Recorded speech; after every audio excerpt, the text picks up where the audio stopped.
This presentation was given at the Finding Petroleum webinar in early December 2023. Today, Mike gives a rundown of the oil and gas activity across Africa and the basins to watch in the future. For the full webinar, including a talk by Cleveland Jones, visit the Finding Petroleum website. There's a link in the video description below. Africa exploration trends. Is exploration dead? Well, as Mark Twain said, the reports of exploration's death have been greatly exaggerated. And I think we're going to see in Africa there's quite a lot of activity and still a lot of potential. Thanks to Finding Petroleum for inviting me to talk today. Like to support Finding Petroleum. It's a great channel to be a part of. Now, the talk today, 3 parts. Going to look at reviewing wells to watch in 2023. We're going to look at the key wells drilling and future wells. And also we're going to look at the basins to watch in the future.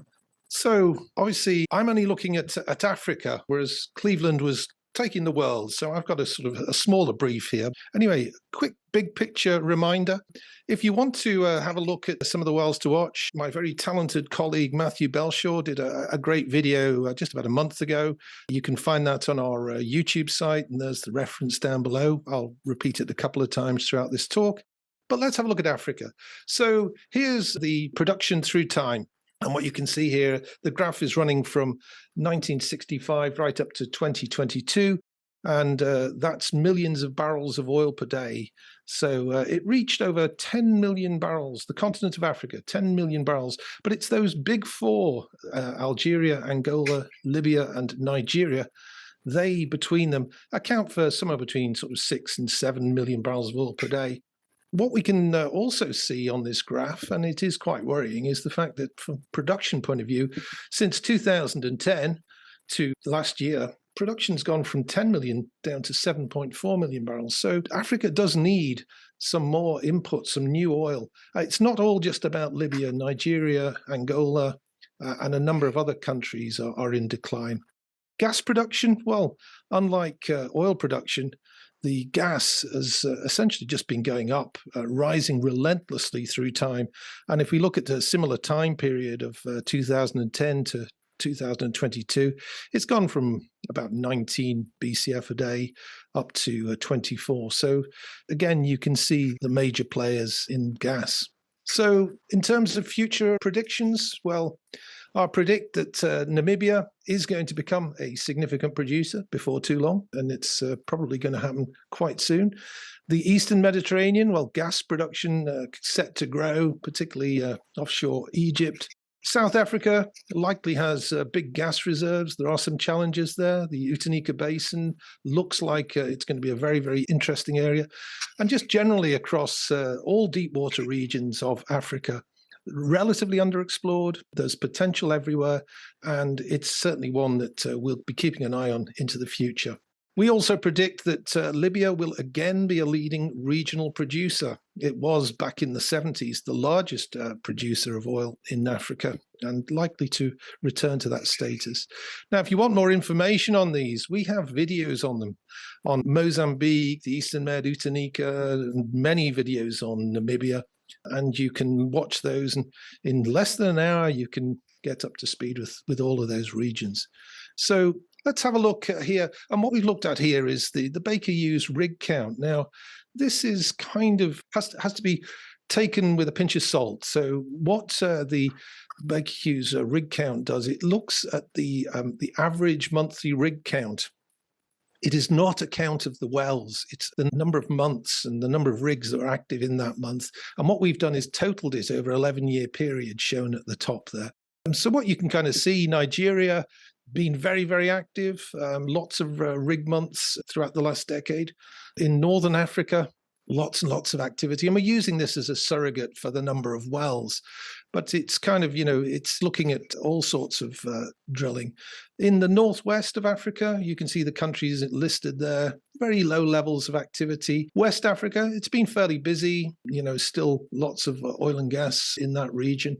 And of course, here's Southern Africa, just showing that there has been very, very little activity in the last decade, but that's set to change in the coming decade. So more detail here. I won't talk to these, but you can again see this situation. There aren't 3 wells in Zimbabwe. There's basically just one well that was operating for 3 months there, Makuyu, I believe. And West Africa, Central Africa, perhaps some cyclical trends going on, who knows? And looking again at Nigeria and Angola, 2 of the bigger producers in the region. And you can see that there's these are maturer provinces, declining rig counts, declining production. There are exploration opportunities. Onshore Nigeria, there's been some reported finds, but we haven't seen too much technical information on those. They're more released by politicians, and we'd like to see more evidence and data from those. And then there's the Angola licensing rounds. So we've got 3 YouTube videos that cover these 2 regions. So again, lots of information to be gleaned if you go onto our channel.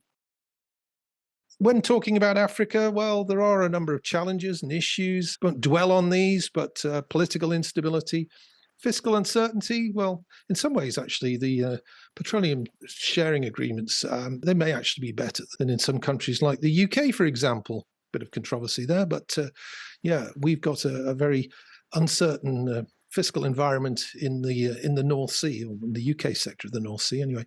Corruption, coups, vandalism, theft. But on the flip side of that, huge reserves. There's great potential remaining. There's many areas that are very much underexplored, and particularly deep water areas.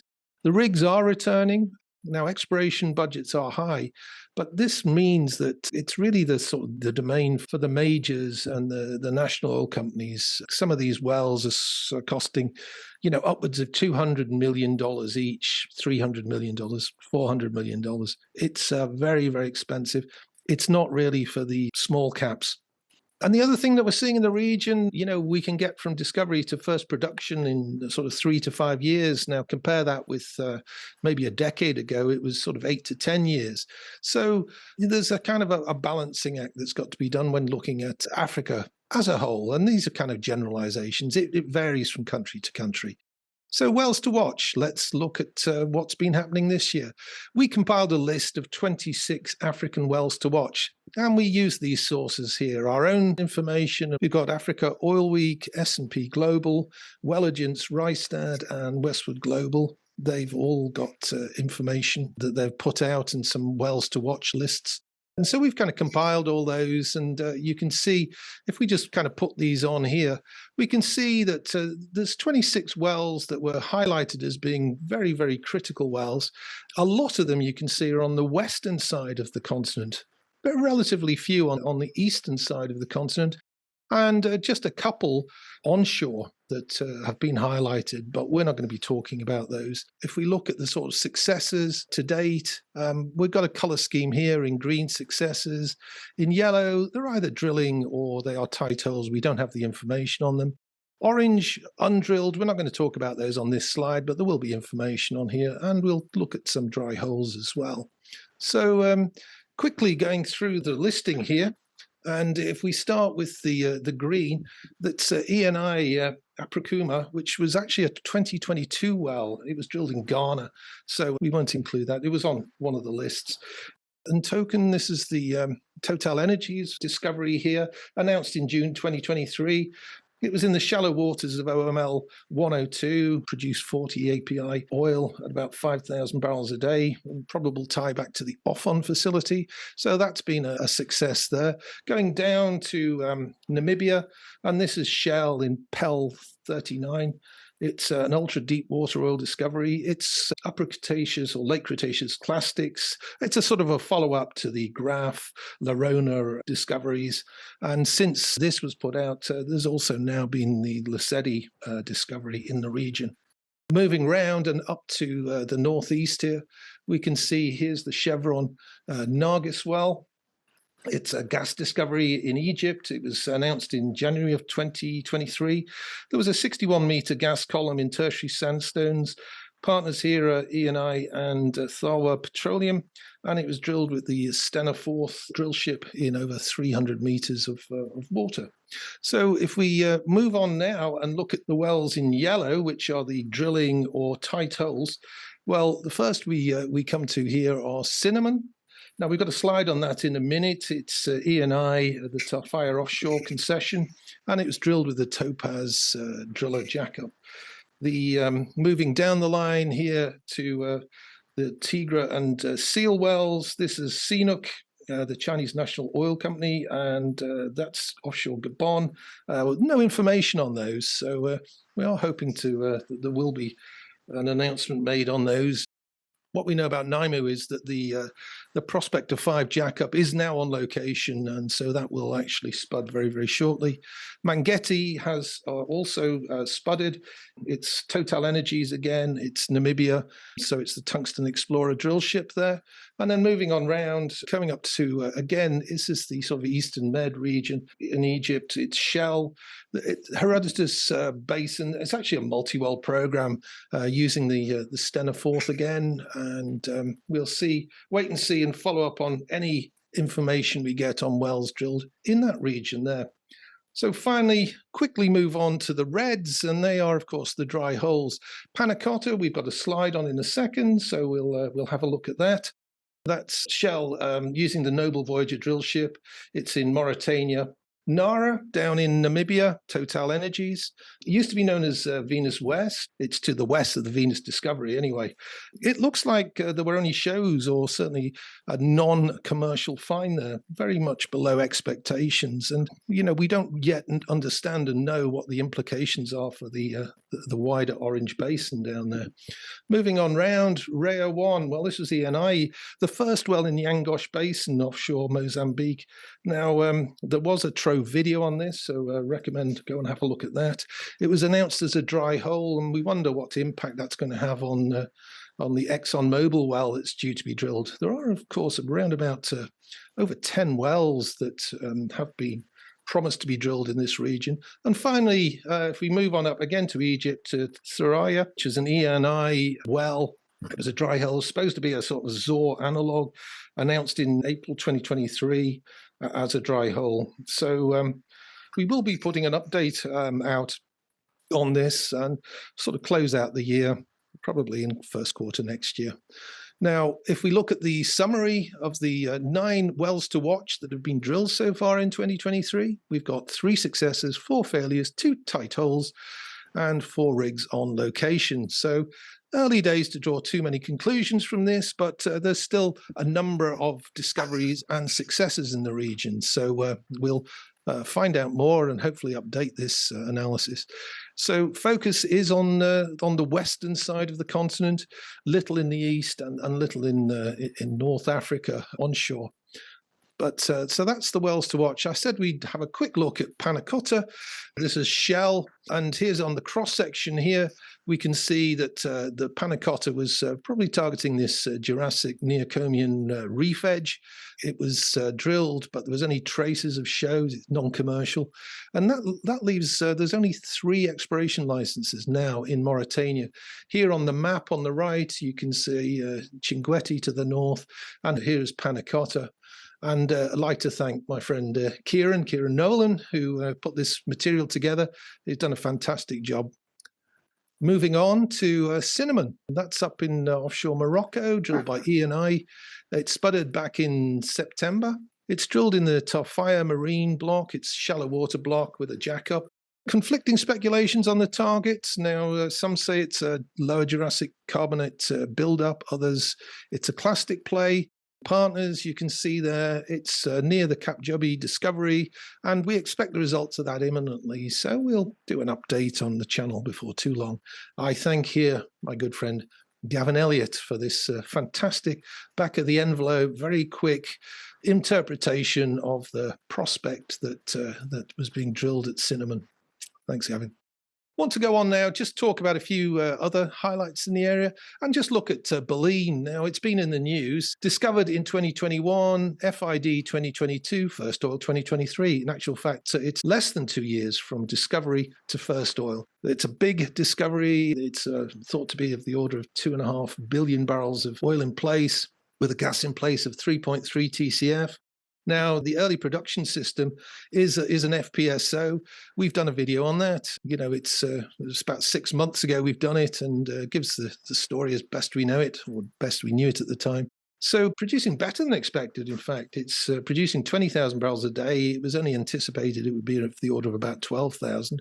And by the time we get round to the full development, the phase two, it'll be up to over 150,000 barrels of oil per day. So exciting developments there offshore Côte d'Ivoire. So what next for the Central West Africa? Well, this is the region here we're talking about. We refer to it, I guess it'd be the transform margin on the other side. Was well established before Guyana and Suriname came onto the scene, as it were. But yeah, this is a very, very prolific area, particularly in Ghana and in Côte d'Ivoire. And then we can see that, well, within our TROVE database, we've got 60 unsanctioned discoveries that we have details on in the region, which is giving an additional reserve size of the order of 1.5 billion barrels of oil equivalent. We've also got 60 undrilled prospects in this area. Again, we have the details of all of those in TROVE. And in terms of an unrisked resource size, over 10 billion barrels of oil equivalent. Maybe optimistic, need to put risk factors on those, but significant potential still remains. Exciting developments are still to come as well. In this case, the development plan has been approved for the Pecan, or Pecan, depending on which side of the ocean you are. So there's a Pecan discovery, and you can see that that's going to go ahead now with developments before too long. So looking at the basins of the world, and we kind of derived a top 10. And really, given the fact that there's a lot of ongoing exploration in many parts of Africa, where do you choose? Well, we'll talk about the areas first off. So we see the West Africa, certainly Angola and the Republic of Congo, still a lot of potential there for frontier exploration. There are ongoing licensing rounds.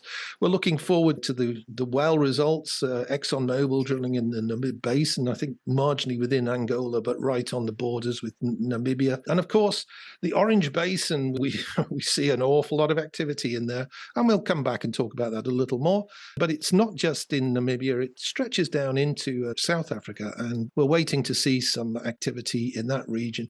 Another area that we think is very, very exciting. Some people would say this is more Middle East rather than Africa, but Egypt has Gulf of Suez, Eastern Mediterranean, and of course the Western and Eastern Desert for that matter. It's kind of mature on the Niger Delta, but lots and lots of potential still out in the Eastern Med. Ghana and Côte d'Ivoire, well, as we said on the previous slide, though it's mature, we've got the Jubilee and 10 fields in the region, still many, many opportunities remain in the zone. So coming on up, Morocco, we see there is future for exploration in and around offshore Morocco, an interesting area we're watching closely. Also, we think Angoche, as many as 10 well commitments in the region. And we look at Mogadishu, deep offshore Somalia. That's an area that looks to have potential as well. But right now, only one small company operating out in there. That's Coastline. Expensive deep water predominates. Now, there have been billions and billions of dollars spent on all these exploration wells throughout 2023. And I expect that that trend will continue for the foreseeable future. It's going to be an expensive place. There's not going to be as many wells, but they're going to be very, very expensive deep water and ultra deep water wells. The majors, well, it's the majors and the NOCs that are dominating the operatorships, and they are active in the region. Eni, Total Energies, very successful. But we've seen Shell, we've seen ExxonMobil, CNOOC, we've seen a number of major players in the region, and a number of notable absentees as well. Major withdrawals in some areas, that's another trend. In particular, in Nigeria, there's a changing of the guard there, some of the majors withdrawing, and likewise in areas like Mauritania. We also kind of think that the farming activity does seem to be quite low generally. I'll wait until Ian and Mike put me right on that particular statement. But with the, Namibia being an obvious exception to that rule. So two areas that we kind of see there is kind of needs to be that sort of political support for upgoing activity. That would be the in South Africa in the Utanika and Gamasaluga, Algoa, beg your pardon, Algoa Basin. Two areas that do have great potential, and we have had obviously some gas finds there at Brilpada and Leopard. Libya, we think Libya's potential is absolutely amazing. If only the situation would stabilize there, I think there's a great opportunity to have significant reserve adds in that country and lots of remaining potential. So moving back and almost wrapping up, our Trove number one, our top region. And yes, we've chosen the Orange Basin. Well, that's no surprise there. Now, this is an interesting display. It comes from Jamie Vinnell's, and Jamie's posted this, I think it was just yesterday on LinkedIn. And it's sort of looking to the southeast. And you can see here some of the major prospects are outlined. I think it's great perspective here. Now, I've put on a number of dots on here. So the green dots showing where all the major discoveries to date have been made. The blue doesn't infer that they're water wet. It suggests that we don't know why these fail. They certainly disappointed and are described as non-commercial. Is that through lack of charge, of source, of migration, of trap, of reservoir? We don't know the full reasons for that. But these have been two very recent results that have been announced, which have kind of shown it's complicated. Now, we've had Mopane just being spud. Kudu's been around. It's a gas field, gas discovery, rather. It's not been developed yet. It's been around an awfully long time. And here's the big Saturn complex up to the north. But the other thing is just how far does this trend go down? This AJ discovery here is a separate sort of graben. It's a different play and a different play system to this offshore region. But when are we going to see drilling down there? I mean, it's Shell, Total Energy, and Africa Oil involved down there. So thanks, Jamie. That's a great graphic. So we expect in excess of 20 wells over the next few years in this region. Going to be across both Namibia and South Africa, both in the Orange Basin.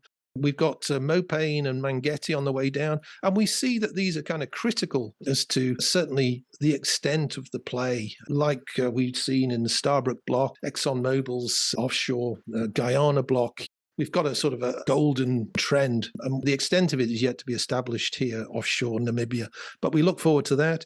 And we also look forward to the Saturn and Chevron play, that's pan-continental, in Pell 87 and 90. That'll be drilling. I mean, Chevron are basically permitted for up to 10 wells in their block. So it is just on trend and a bit north of Venus. So one to watch for sure. And we'll be covering that on our Trove channel. Wells to the south, well, hope to see some activity before too long. And finally, this is a look. This is from Africa Oil Week. I think it only came out this morning. So hot off the press, a map that they've done. I'm not sure about the extent of these fields. And I did cover up their caveat saying field boundaries are kind of down to us and open to interpretation. So these are the discoveries in here. There have been Nara and Cullinan, two wells that didn't work. We don't know what the remaining potential might be in those regions. But we do note that at the start of December here, we can see that there are 4 rigs currently working. And we're going to be putting out frequent updates on our Trove News channel. Summary, well, what have we found? Oil production in Africa, it's been falling quite dramatically since 2010. At the same time, gas production is increasing. A lot of it might be, Zohr and some of that Eastern Mediterranean out of Egypt. Rig numbers are recovering since the pandemic, and Namibia, it looks like it's a driver in the region, may well continue to be so for some time. It's a sort of a mixed bag for wells to watch so far, but lots of results still to come for 2023, and they may, of course, slip into next year, but we'll still be covering them. Focus to date is on the western side of Africa rather than none on the east. And there's some reasons for that. I mean, lots of maybe 100 TCF of gas found across Mozambique and Tanzania. And to date, only one development. There are many underexplored areas. Can they attract enough investment to drill? So, is there enough at $200, $300 million a pop? These are very, very expensive wells. So it's only for companies with very deep pockets. Thanks very much for listening. Thank you. Well, thank you very much, Mike. So invite Cleveland to bring your camera on, and we'll go into discussion session. So there's a couple of questions. What I thought for the audience, it'd be great to build up this overview picture, because I think that's what it's all about. I thought perhaps to start by inviting you to comment on each other's talks. I mean, so Cleveland, was anything about Mike Cooper's talk that brought your attention that you didn't know about, or?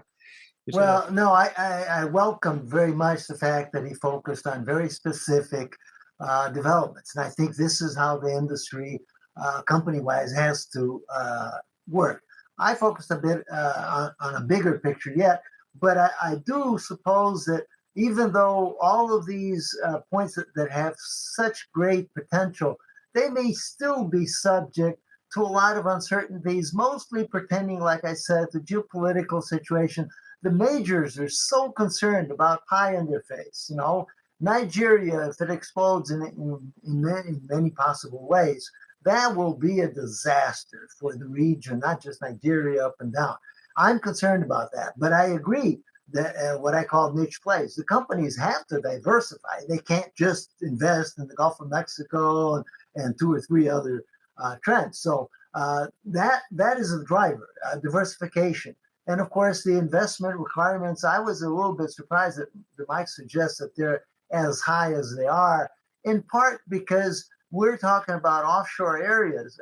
Mike, I mean, maybe some majors and independents might be able to tackle some specific plays with maybe smaller pockets, no? Well, deep water and ultra deep water drilling is, the reality is it just costs an awful lot of money. I mean, you need 6th, 7th, 8th generation rigs, drill ships, it's perhaps the shallower waters, the shelfal areas. That's where you can get your jackups in, and perhaps room for the mid caps and maybe some small caps, but they will tend to need to farm out to bigger companies for those sorts of sums of money. Onshore, I mean, it is a bit of a mixed bag. There are bits and pieces going on.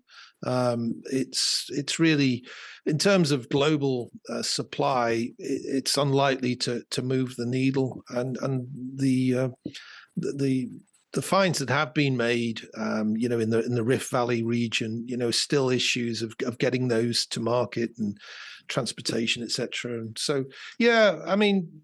But I look at your list, Cleveland. I mean, I don't really have any major issue with any of the regions that you've highlighted: Gulf of Mexico, South America, the equatorial margin. Although it's early days in Brazil, and there's been a number of wells to date, and it hasn't really got going yet. I think your comment is it's not just another Suriname and Guyana by any stretch of the imagination. So that's going to be, and of course the Middle East. Well, I think though I don't know about the numbers of 800 billion, but certainly in the Middle East, I think there is huge potential still, and a lot of it, I think, we're just starting to see the uncovering of things like the unconventional plays that's really kind of starting up in Saudi. Is it Jafia? I mean, that's potentially huge if that works out well. Looking forward to seeing more information on it. The only bit I would kind of take issue with you is some of your forgets. No,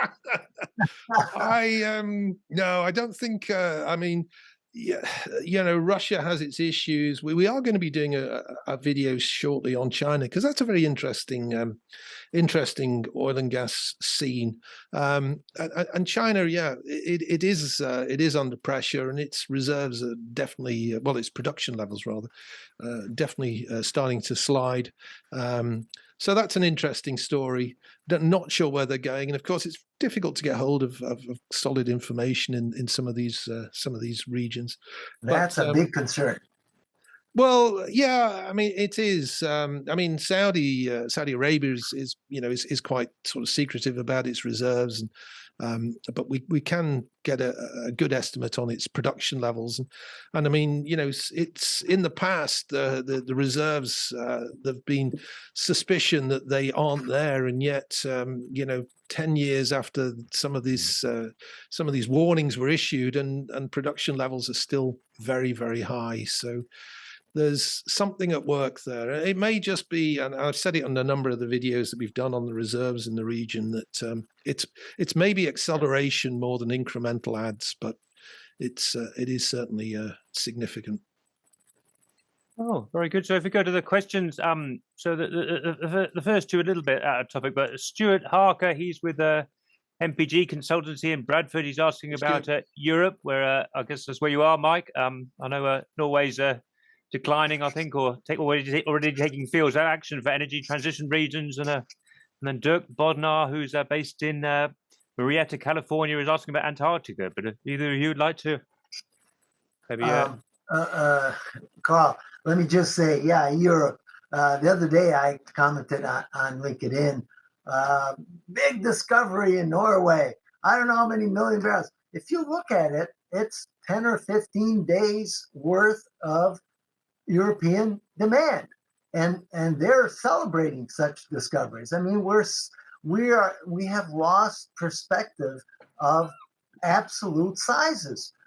Sure, it's good for the company. Yeah, they'll make some money on it, but it's absolutely insignificant. It has no place even in the news. I mean, what does 10 or 15 days of a discovery that's going to be produced over 5 or 10 years, what place does it have? So this is where I come from when I say that, look, you have to forget some of these areas, because they're not going to provide the big discoveries. They're going to provide discoveries, like I said, and like Mike is showing, they're going to provide good discoveries for the companies involved, and they're going to make money. But is it going to move the needle in the world or even in the region? No. And in Europe, look, just forget it. There's nothing going on there that can possibly provide any excitement for new discoveries. Yeah, sure. Companies will continue drilling North Sea. Everything is safe, easy. Technology's there. Equinor knows what it's doing, but it's not going to move the needle. Oh, it's a humbling perspective from Rio de Janeiro on our part of the world. Okay. I mean, I'll have a go at answering some of those questions. So Sanjay, white hydrogen. We do cover all of the hydrogen in the sedimentary basins, and we will have a video out on that probably first quarter next year. In terms of the Simon's question on the map, apologies. That's basically, light green was, they're absolutely there, established, good to go. We know all about them. Dark green was the slightly immature areas. Orange was perhaps we're still waiting to see the potential realized in those regions. And red were just sort of the areas where there were some, political issues, Libya and South Africa. Stuart, hi, Stuart. What about Europe, the elephant outside the room? You'll have to help me with that one, Stuart. Not sure quite what you mean, but there are certainly some issues, some issues in the North Sea, and we're particularly concerned about the sort of the collapse of the UKCS. We've spoken about that on the channel. And then what about Antarctica? Well, I know nothing about Antarctica, but is that one for you, Cleveland? Yeah, it was assessed also by the USGS, but realistically, I'm looking into 10, 20 years maybe that things can be developed. After that time frame, if there's great potential in Antarctica, which I guess it wasn't that well assessed anyway, it's going to be so far out. It's going to require so much time risk involved in the investment that I don't consider that a significant play to put into our assessments.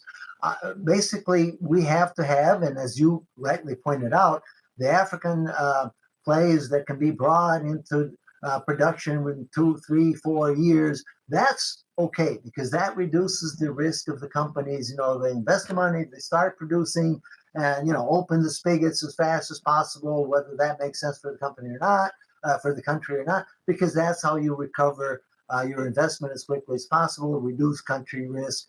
But in these regions like Antarctica and others, it just doesn't make sense, even in the next 10 years, to imagine that the money would flow into that. There are other things. For example, Sanjay's comment about white hydrogen. The other day, I was on a net zero podcast, and I was way out of line with the consensus, because I think hydrogen will be a fantastic contribution to world energy in 10 years, but not necessarily from white hydrogen, maybe from gold hydrogen, which is depleted oil and gas fields to be put into production with microbial technologies, with which I and Professor Almeida have worked with extensively. Sandita and others have already put pilot programs into production. This is something that can be scaled up so fast, because oil and gas industry is the one that would take care of this. They have the installations. They have the oil and gas wells already drilled. All they have to do is inject the stuff and pull the hydrogen out. If it pans out technically, there's no real environmental restrictions. Technically, microbial production is very simple. Of course, difficult to establish and to get a foothold. But once you do that, the ramp up can be fantastic, because every oil and gas field in the world that's depleted can serve as a production base. So that might surprise us. That's why I say that there are surprises out there on the horizon, but take some technology, and technology will be the driver. Well, I just opened Google for gold hydrogen. That's something I know about at all. I didn't know anything about at all. That's maybe a discussion for another day. But yeah. Mike, Uganda. I was looking for Uganda on your map. There's nothing there. Is that because they're not drilling that early, or is they're sending press releases out about their pipeline going across the country and to Kenya? Yeah, I mean that is the issue of for the I mentioned the Rift Valley, and so without mentioning countries specifically, that region, it's still trying to get the crude to a port and to the market is the and that's been kind of an issue that's been dragging on for quite some time. I'm sure it's soluble, and I'm sure before long we will see some of those areas develop. But yeah, it is an exciting area. I don't see too much activity in the last few years, but we do keep an eye on it. We do keep updating our databases in the region. Mike, maybe if I can follow up on that. Yeah. I've been involved with new technologies and geophysical exploration that are non-invasive and so on, and certainly much less expensive, because a lot of these countries onshore Africa, inland and so on, can't afford large seismic surveys, because they can't attract the money to do that, but they can afford unconventional surveys that can maybe point to possible accumulations of oil and gas.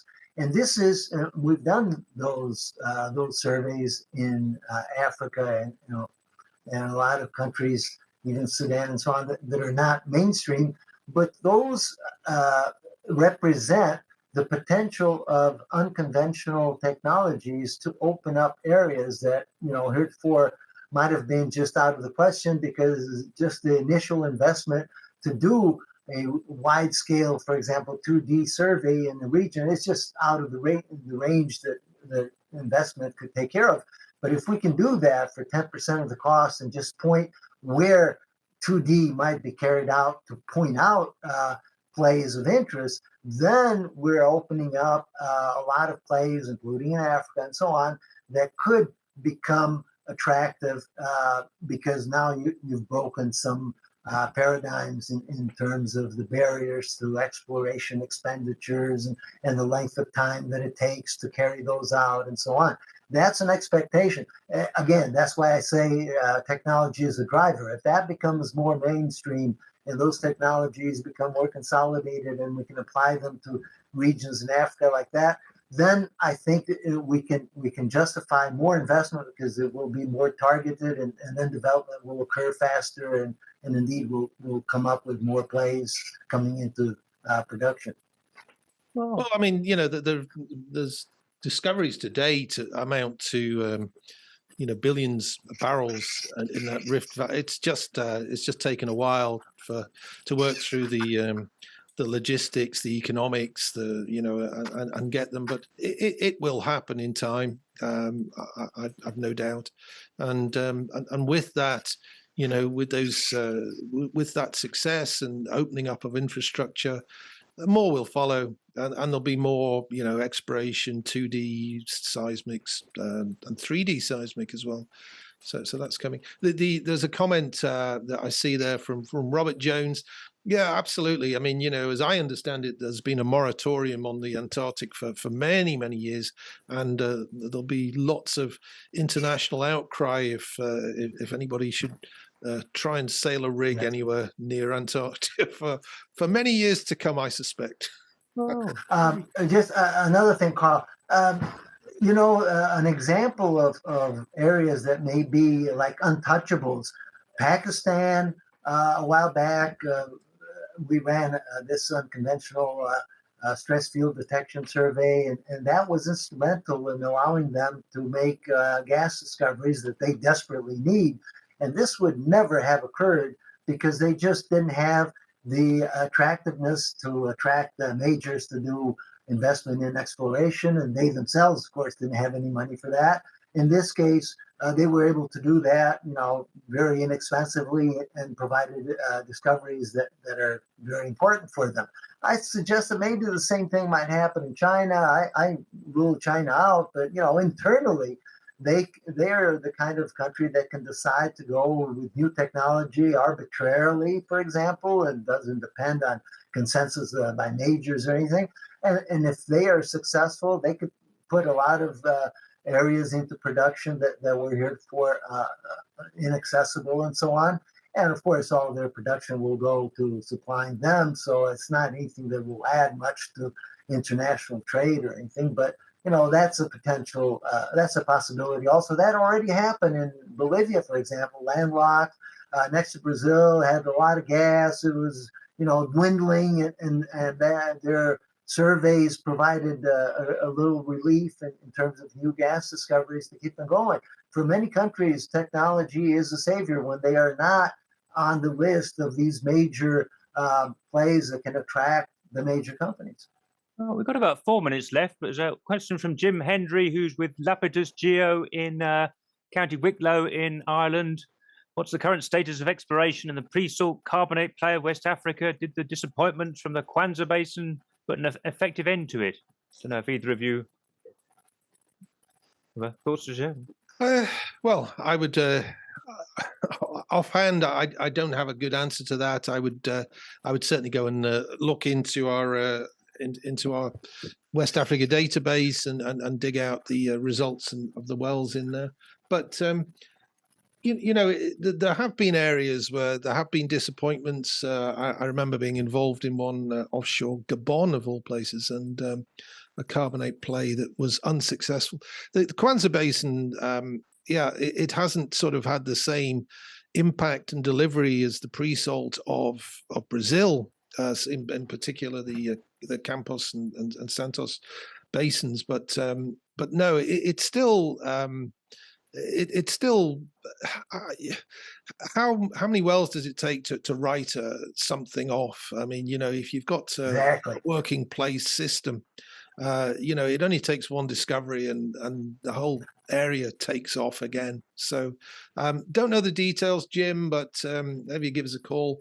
We'll have a look and see what we've got on. Yeah, Mike, look, any of these plays in their infancy. 1, 2, 3, 4, 5 dry holes. That's meaningless. This is expected. If an exploration campaign can't afford more than a couple of dry holes, that's not an exploration campaign. That's a lottery ticket. They don't come up winners all the time. So, well, I think in the case of there have been more wells than just a handful, but my understanding is that it hasn't been anything like as prolific as Brazil, and that was obviously the hope. Yeah, exactly. But you have to understand that as you said, when you do get a discovery, then everything changes, because then it shows that you begin to understand the geology of the region. Sure. Before you understand that, you'll be drilling in the wrong places, even if it's a very high potential area. So you first have to, of course, even with seismic and so on, that doesn't mean that you'll have successes. You have to understand the geology. And that happened in the pre-salt here and so on. And it's still happening. We still have dry holes in the pre-salt, but we have, dozens or up to 100 new discoveries that will be made, because that's how many are there. And our methodology, like the USGS, is validated. You know that they're there. They just won't be hit one after the other. Of course, it helps once you understand more or less the geology of the region. Then your success rate really jumps up, and it was the case in the pre-salt. It jumped up for a while into the 70s and 80% success ratio. Then it comes down as you begin looking at other areas, but that doesn't mean that the region is petered out. Oh, well, I think our time's up, Mike. Do you want to... Okay. Well, just one quick comment. And, Namibia, you had something like 30 wells before the Graft discovery by Shell and the Venus discoveries. And look what's happened since then. Yeah. Oh, well, thanks very much. Thank you very much. Well, that's the end of the webinar. So thank you, Mike. Thank you, Cleveland. We'll be back again next Friday, where we've got the 5th in our series on digital tools for decarbonisation, looking for ways to improve the emissions performance of a facility with modelling. But have a lovely weekend, and thanks for joining us. Cheers. Bye-bye. Great. Take care. Bye-bye. Bye-bye.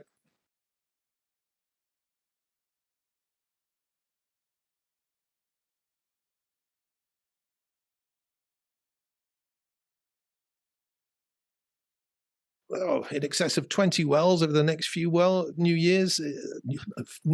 years in this region.